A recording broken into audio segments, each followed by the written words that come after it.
Welcome to Launch Code, a premier business podcast, starring Evan Hafer, Matt Best, and Jared Taylor.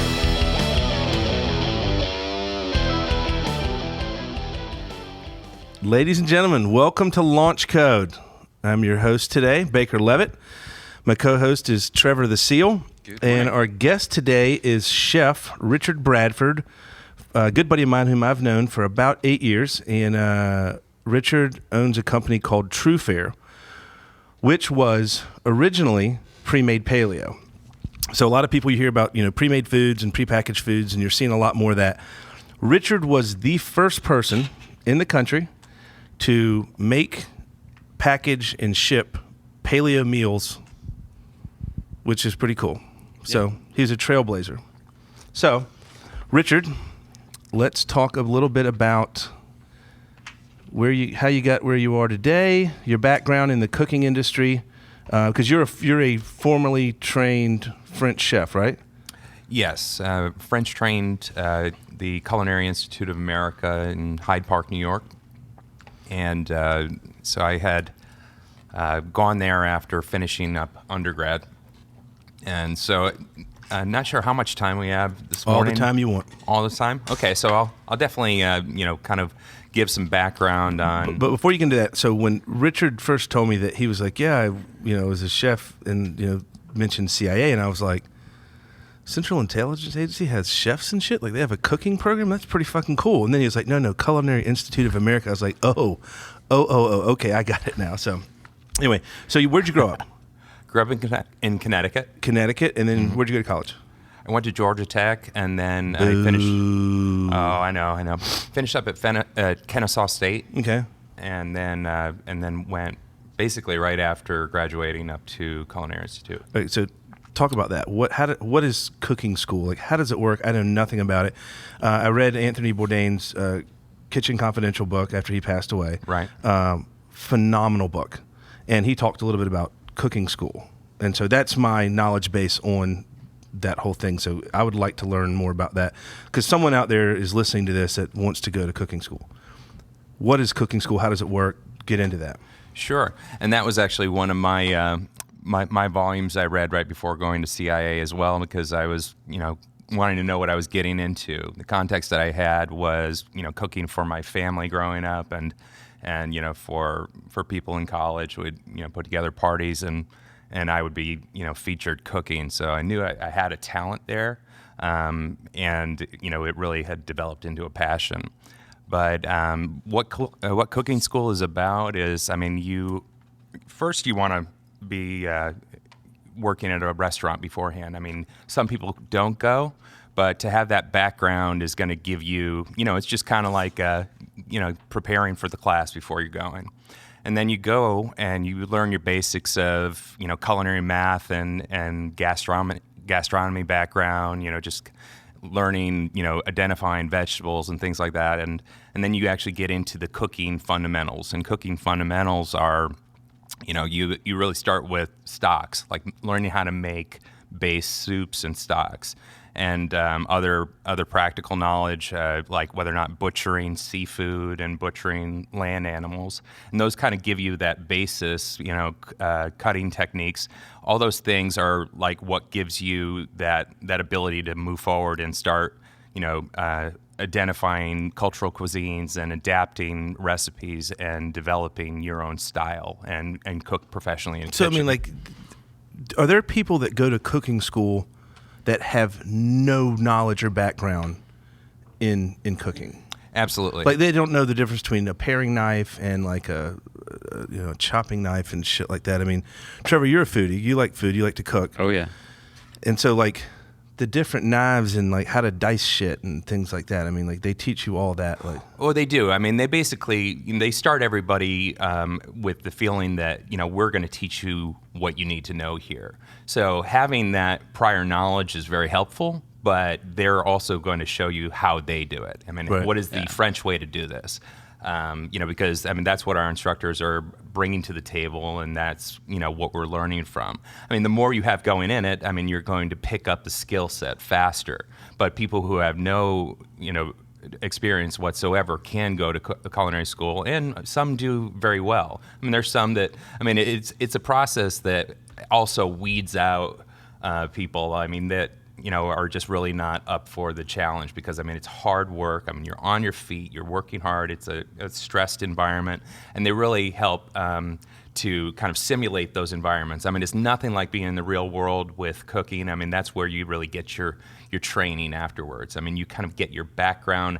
I can work in a restaurant. I mean, I can get that job interview and get a job offer, but, you know, you're really going to shine and really display whether or not you're going to be able to make it after culinary school. But I mean, they're definitely going to have a lot of dropout. I mean, I'd say the attrition rate there, I mean, don't quote me on this, but I'd say, you know, 1 out of 4 didn't actually finish culinary school. So it's kind of like, you know, buds. There's dudes that are like, that crush buds and then get to a team and like aren't good SEALs. I'm sure it is similar to a lot of selection process where it's the top 10%. I'm sure the instructors don't necessarily have that much to worry about. It's like, that guy or that woman just gets it.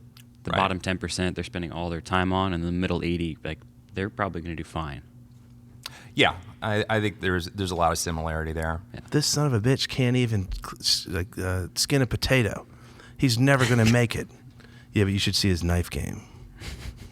Well, and you know, you really showcase your weaknesses while you're in these classes and in these scenarios, because I mean, if you decide you're going to go out to the bar the night before instead of prepare for your class the next day, which is, you know, a very common experience. I mean, a lot of these people, it's kind of their first time away from home, to just kind of the whole chef lifestyle where you do have that work-life balance, and that life balance is, you know, I mean, we try and sandbag as much as we can and do a good job while we're doing it. So, I mean, that's, you know, that permeates. How long was cooking school?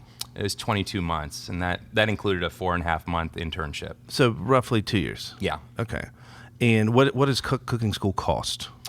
When I was there, it was about $52,000. I think that was for the full time period. Yeah. Are there other cooking schools that aren't that expensive? Yeah, CIA is at the top of the expense. I mean, there may be some boutique schools that are a little bit more than that, but you know, you're ranging between $40,000 and $50,000. I assume that's a lot like a lot of trade schools. I mean, I did a year at the Chicago Art Institute, right? And the cost is a little bit reflective of how easy it is to get placed. Yeah. Following, like, oh, you went to X. Now we know that you have a credential that really matters. Yeah, I mean, just like what I was touching on, I mean, you are going to get that job interview. And, I mean, if we put that resume out, I mean, that would definitely set us up for an interview. You know, we would have to perform, you know, when we do a stage in that case. So, you know, when you're coming from an art institute, I'm sure they just kind of have a feeling like, all right, well, they have a pretty good context that they're bringing forward into this. So the cooking schools, the main ones you got: CIA, Culinary Institute of America. You have Johnson Wales. What are some of the other big ones? Le Cordon Bleu. Yeah, where is that? They have a multitude of locations. I mean, I think originally they're in Paris, but they had one in Atlanta. They're up in the Northeast. They're out west as well. And Johnson Wales has 2. I think one's in Charleston, and then one's somewhere on the... one's up in Providence, I believe. Yeah, that's right. Providence, and then I think the other one's in Charleston. Yeah, and then you have a few in New York as well. Right. So a lot of East Coast. Yeah. So more sophisticated cooks on the East Coast. Says who? Yeah, I mean, I would say that you know, for the most part, we look at you know, California cuisine is kind of like the step beyond the French cuisine. So I mean, that was, you know, where people would aspire to go into if they weren't going to go into Manhattan. You know, you find a lot of the grads went out west. Okay, and then so you finish up with Culinary Institute of America, and then where'd you go from there? From there, I actually moved back to Atlanta. I started a catering business. Okay. I mean, while I was in culinary school, I had a side job working for a caterer that was run by a CIA grad, and I really liked it. I mean, I had a finance undergrad degree, and so when I looked at the business model of catering, I was like, all right, well, I don't need a location. I mean, it's relatively low startup cost, and it also helped me leverage my personality and things that I think really I brought a lot to the table on top of cooking. So, I mean, I started this catering business while filling up my calendar with working for other catering companies in Atlanta. So I had like 5 jobs on top of my own catering business that I started. Wow. And then you also you were selling sandwiches out of the back of your Honda. Yeah. So, I mean, that was real. It was kind of a fun conversation that led to a great idea that, I mean, who knew where it was going to go? But I was sitting with one of my friends and, just kind of figuring, and she was an entrepreneur as well. She still is. And we're trying to figure out, all right, what sort of niche can I create that I can really just get behind and set myself apart in Atlanta? And it was like, let's sell sandwiches. I mean, but these are going to be great sandwiches. They're not going to be just your normal deli sandwich. They're going to be a CIA grad is making these sandwiches, and that's what I did. I mean, I actually made these sandwiches in my basement, my home. To definitely to the chagrin of my my landlord and roommate and best friend at the time. Most people don't know this, but Paula Dean, Paula Dean is Paula Dean moved from Albany, Georgia to Savannah, Georgia. Right. And that's how she got her start. No shit, was selling bag lunches, brown paper bag lunches around town. That's how she got her start also. I mean, it makes sense. Like, if you have a personality that is sales driven and entertaining, and you have a passion for something, and then you can immediately show your technique and what the product is, there it is, right on the table. And if you can solve a problem, people eat lunch. Yeah. If you can bring the food to them. Everybody has to eat. Everybody has to sleep. Yeah, everybody's got to eat. Everybody's got to sleep. Everybody's got to go to the bathroom. But if you can bring, like, solving a problem, making life easier for people. So you're making sandwiches, selling people good sandwiches. Paula Dean was selling people lunches in a brown paper bag, bringing the food to them. They didn't have to worry about it. It was that simple. So you're streamlining life for people. Oh, I was. And as it turns out, I saw a market with like upscale hair salons and corporate offices. So I would go in there with my like CIA chef jacket. There we go. With a basket of sandwiches. Rocking his trident. Oh, yeah. I mean, I can see how that'll sell. Like, Atlanta's like the Hollywood of the East, right? Oh, yeah, absolutely. Yeah. So I would go in there with 3 different kinds of sandwiches, and I would look at it as a success if I sold every one. And even if I didn't, I was giving the rest out as samples. But I mean, some days I made absolutely no money, but some days, I mean, if I made $100, it was like a win. I mean, it was a win because I was passionate about it. I mean, I was like, I chose this and I'm doing it, and I came in with a smile every day. And so I actually saw an opportunity to grow the business with, selling sandwiches. Like, why not sell it to one of the caterers that I'm working for? Yeah, but it's interesting that, you said if you made no money or you made $100. And when you start a business, there's a saying in the business world, like, your first 100 customers are your most important. And it's something that's about it's being very rewarding to know that your idea maybe hasn't been accepted by the masses, but if you can get people to say yes when you get started, because rejection when you're first starting a business sucks. Right. It's horrible. Hey, what do you think about this? Oh, no. But if you take the mindset that with every no you hear, you're that much closer to your first yes, then you'll be successful. But it's interesting. So you're selling sandwiches. You realize, hey, I'm onto something here, and this works. I'm going door to door selling sandwiches, and people are into it. So then, what was that next iteration? Well, I mean, the next thing that happened was I approached the director of sales for the catering company I was working for the most, and I told him, I was like, maybe you guys would like these sandwiches for your lunch clients. And, I didn't know where it was going to go, but I handed 2 for him, one for the owner of the company and for himself. And then a couple days later, they asked me into their restaurant, which was adjacent to the catering operation. And they sat me down and they said, Richard, we really, just wanted to talk to you about these sandwiches that you gave, and wanted to talk a little bit more about something that we have a need for. We have a lot of clients that we will say no to because we're not set up to take them. I mean, it's about $150,000 of business annually that we say no to. Would you be interested in partnering with us and taking care of these clients for us? And if you're interested in that, we would like to move forward with you. And I was like, yes, absolutely. 150 grand, I'm going to be rich. I'm in. I'm buying a Ferrari tomorrow. I'm going to have a private jet.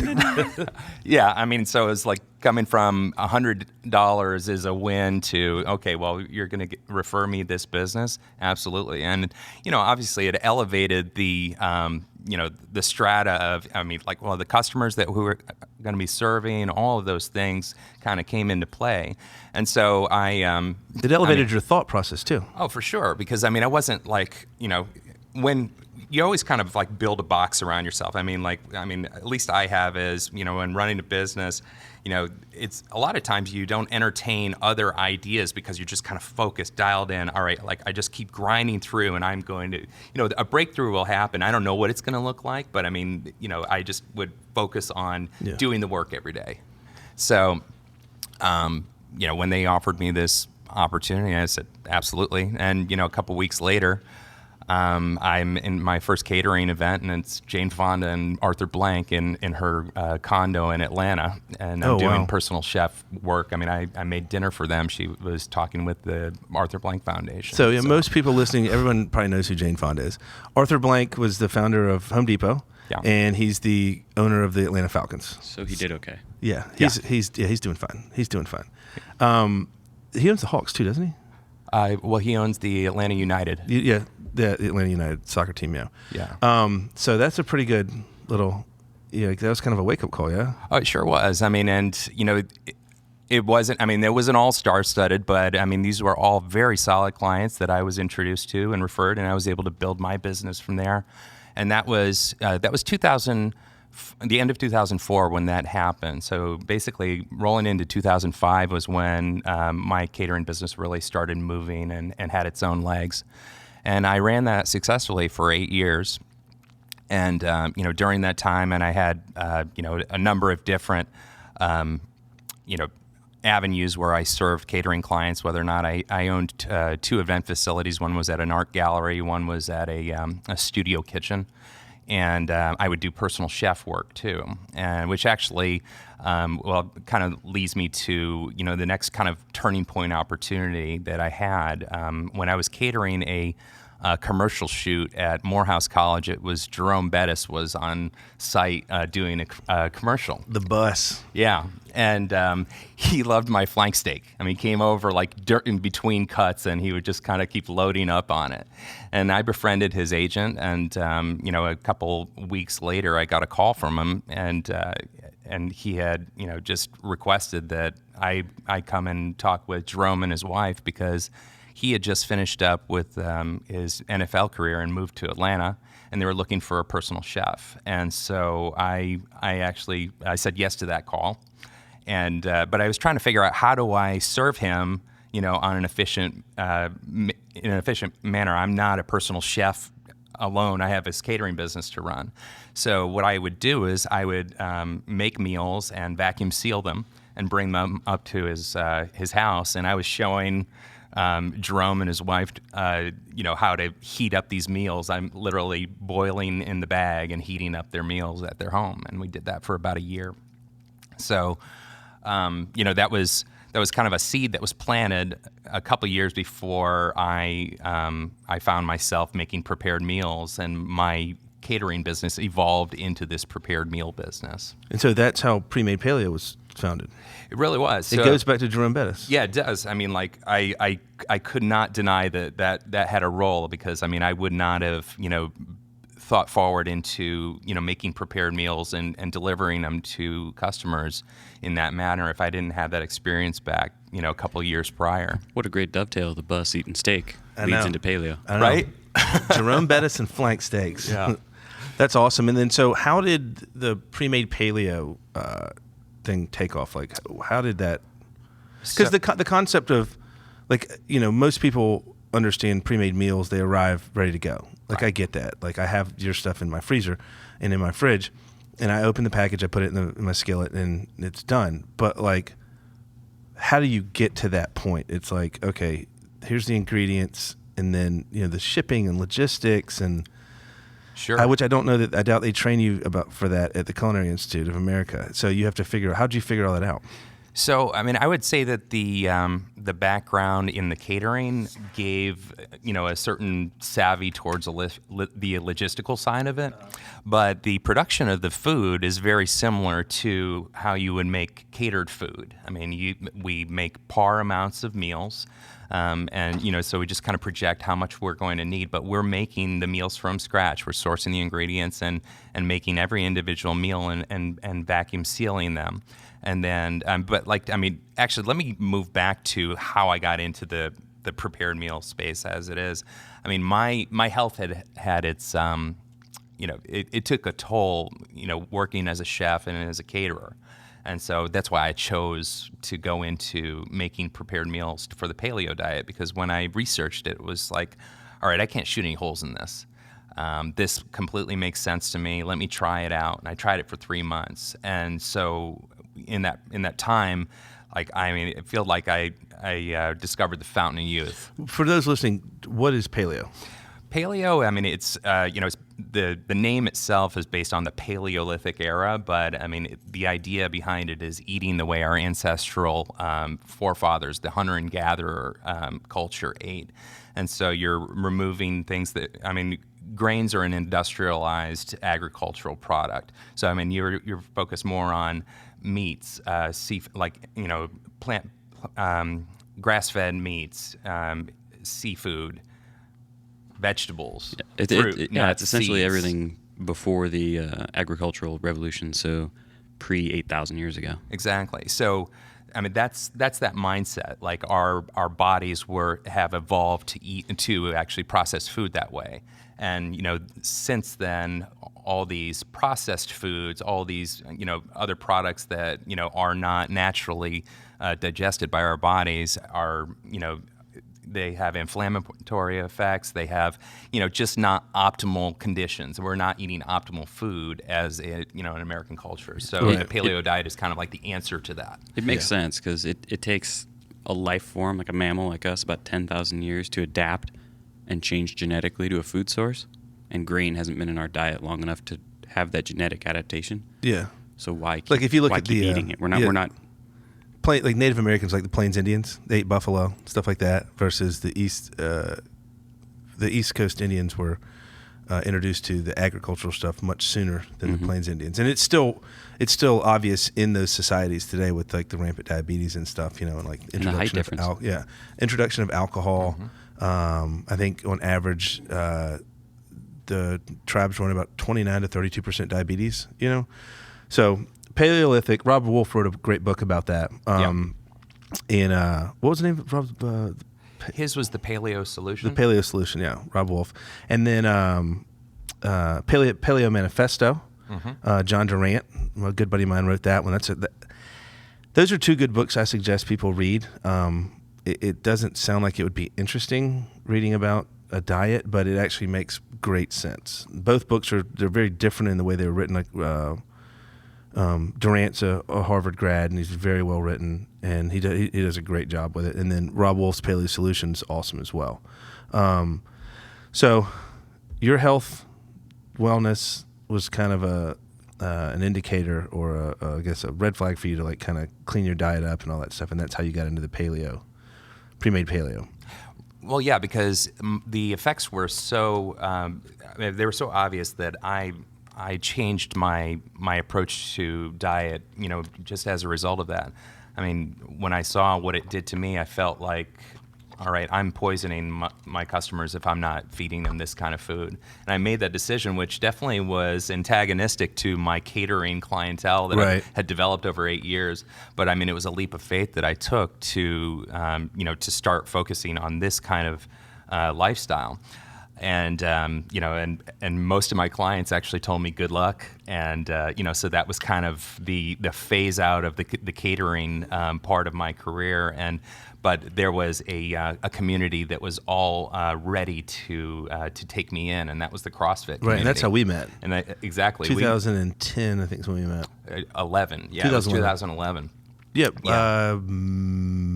June? Yeah. 2011? Yeah. I think it was at a garage games or something like that. Absolutely. And so you had to adapt to, but also there was a degree of timing there. So you had a customer base that you could transfer into already that existed. So it was a leap of faith, but you were kind of jumping into a pool where you kind of knew what fish were swimming in it. Oh, absolutely. Yeah.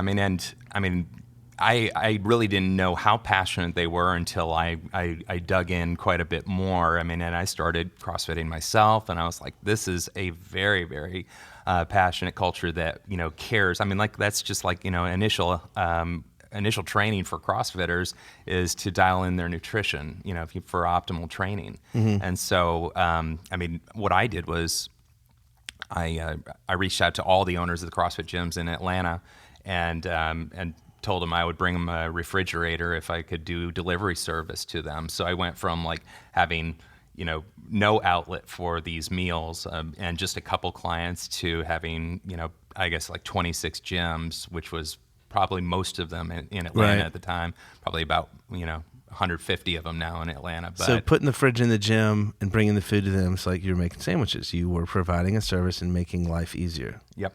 Providing solutions. Yep. Identifying a problem they didn't know they had, and then providing us, hey, listen, here, you got this problem, dude, but I know how to solve it for you. Here, check this out. That's interesting. So how long did you have pre-made paleo? And what were some of the kind of journeys and milestones in that business?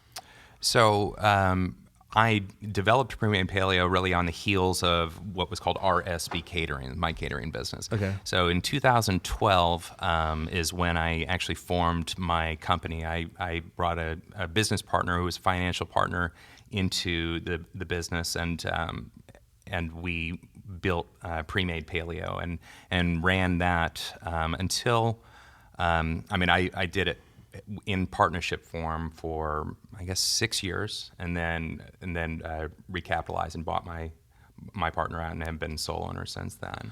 And then you do stuff with Whole30, right? Yes. So actually, right when I started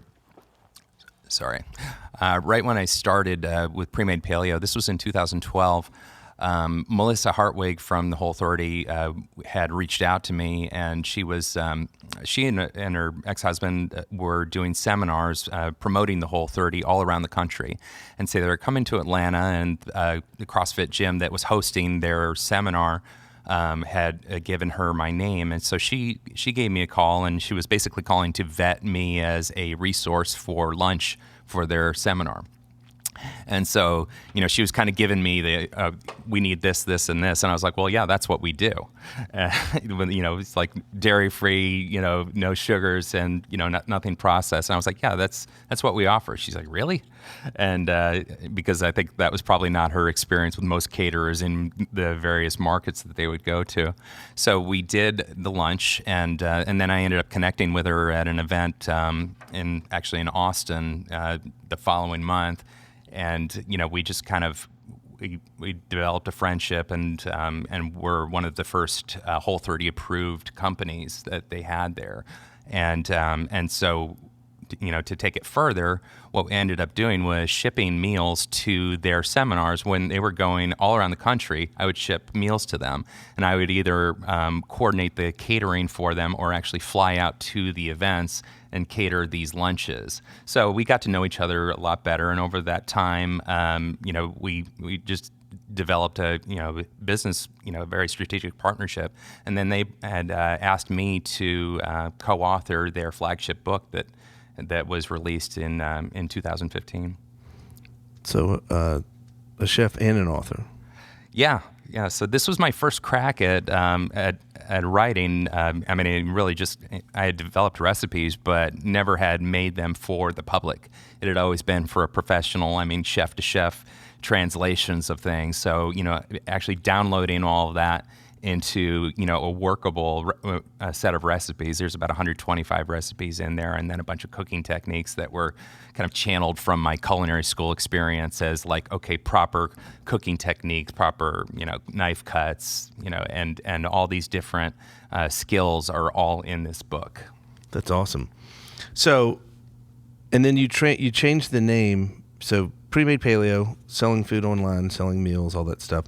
And then you just transitioned, you rebranded to True Fare.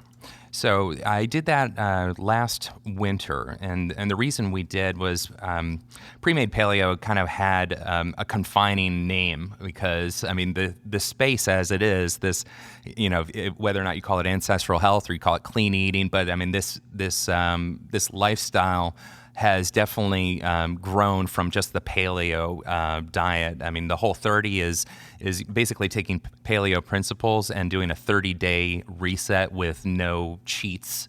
And it's really designed to change your relationship with food. But then you have the ketogenic diet that has really gotten a lot of legs. And, there's so many similarities to the food that we were making. We were able to make some adjustments and service that community as well. And then fourth is the autoimmune protocol. So all those 4 prongs, that we're able to service through True Fare, we really, we were spending a lot of time explaining, are you paleo? Are you Whole30? Are you ketogenic? Are you AIP? So like True Fare kind of is a little bit more agnostic. So, in terms of its name, but it really has, it promotes what we're about. Without, kind of limiting us to just the paleo diet. So what is, you hear a lot about keto. Are you keto? I'm doing keto. What is keto?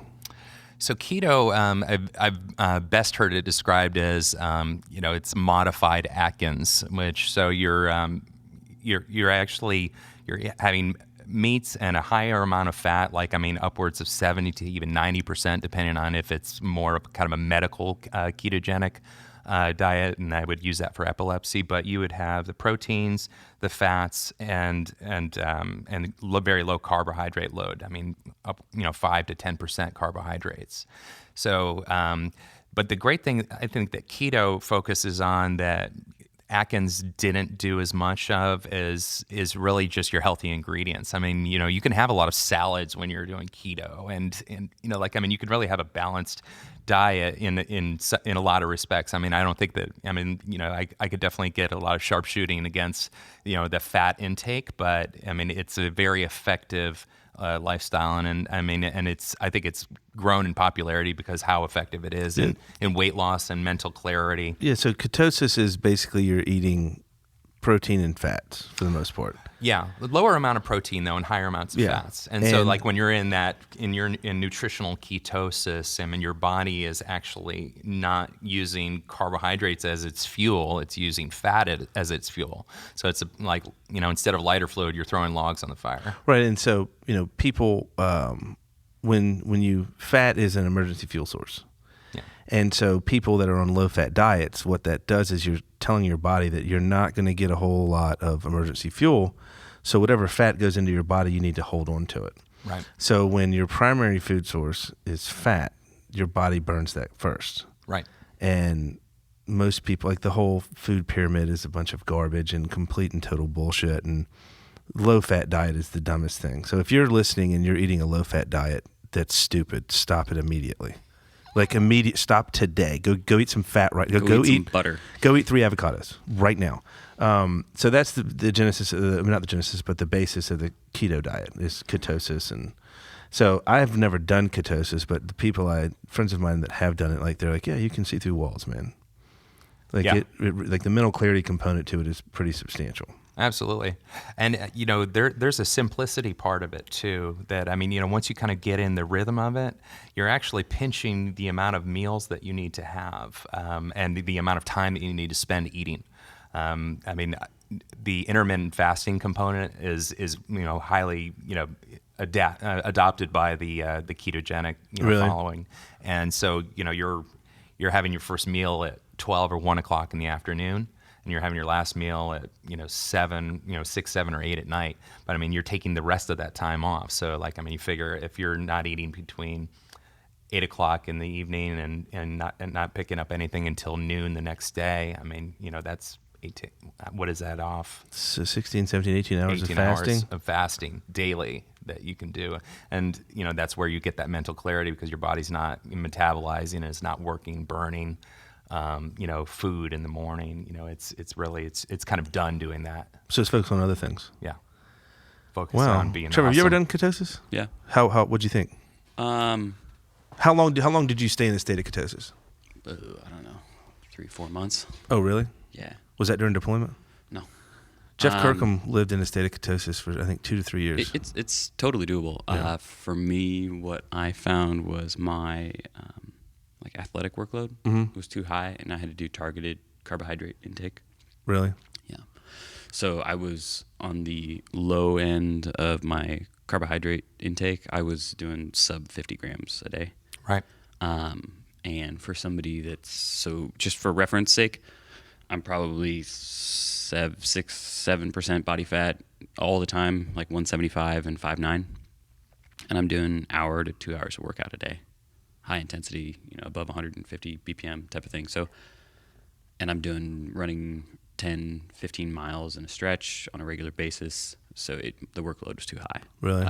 Yeah, the ketogenic diet, it wasn't covering what I needed. Right. And I was having just odd emotional issues. Like I was just feeling very neutral about a lot of stuff. And I think that I wasn't taking in enough carbohydrates. And literally all I did was double it. Like I went up to 100 grams, which frankly, if anybody's listening, 100 grams of carbohydrate is about 4 apples a day. Yep. Like it's nothing. So that's still very low. And I'm probably still in a state of mechanically ketosis. Right. So we talked yesterday. I mentioned my buddy Mike Morton that won Western States. He does all his endurance stuff he runs in ketosis. And there's a huge amount of evidence out there, not just anecdotal, but blood tests that they've taken from people that have shown that even to the length of almost a 85% fat intake for ultra distance works very, very well, because when you're in a lower heart rate, your body runs on that material, right? It doesn't need any glycogenic changeover, so you don't need the carbohydrate. So if you're not going to be lifting anything heavy or explosively, then Mike's like 5'2", 125 pounds. Yeah. Little dude. Little dude. So back to your business, and you said you had a more agnostic approach. You didn't want to basically pigeonhole yourself into, that's pre-made paleo. I do keto, I can't mess with that. Or I do this, I can't mess with that. Or, that's just what CrossFitters eat. I'm not a CrossFitter. Right. So you rebranded to adapt and evolve, which is, for those listening, it's very important in business. You have to do that to survive. And what's going on now? There's some things you can't talk about. We talked about at breakfast. I would love to mention them, but I'm not going to. A lot of cool stuff's coming down the pipeline for you right now. Like you're adapting and evolving again and growing. And I guess we could say you're doing some retail stuff, or in the process of doing some retail stuff to, your online business is established. Right. And now you're looking at other avenues and other profit centers in your business and other places you can put your stuff to make it more readily available.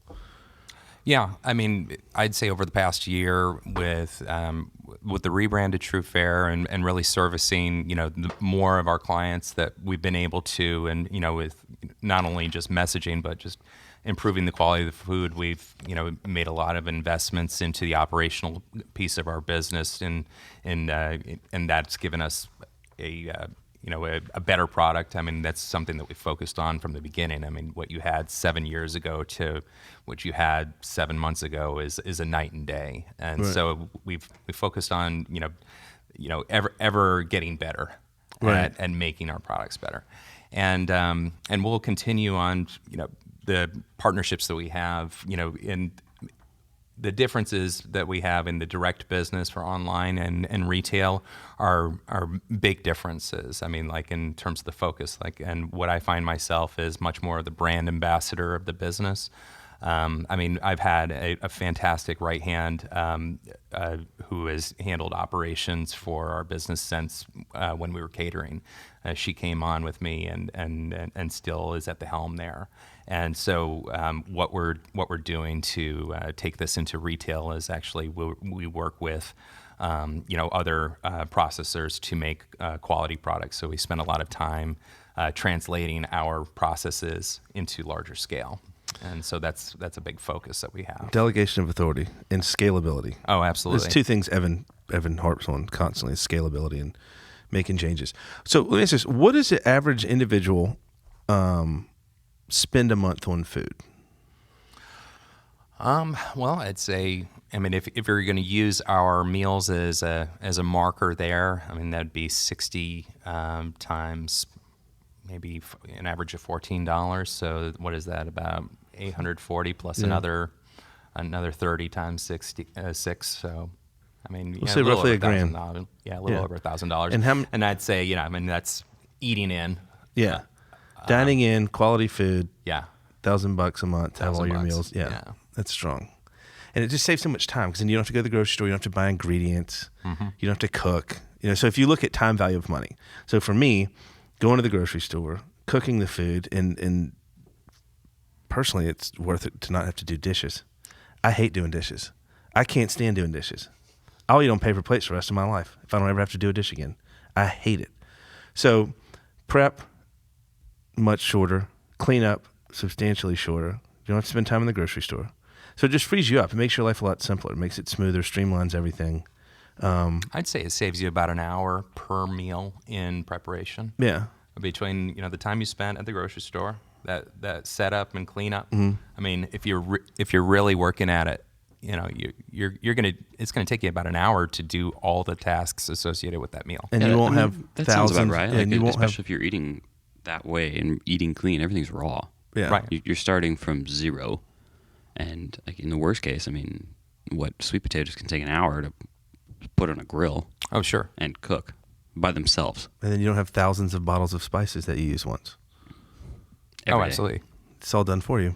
Everyone's got a spice cabinet. Everyone's got a spice cabinet that will make them look like a frugal gourmet. But when you get down to it, you've like, oh yeah, I used that once like 3 years ago.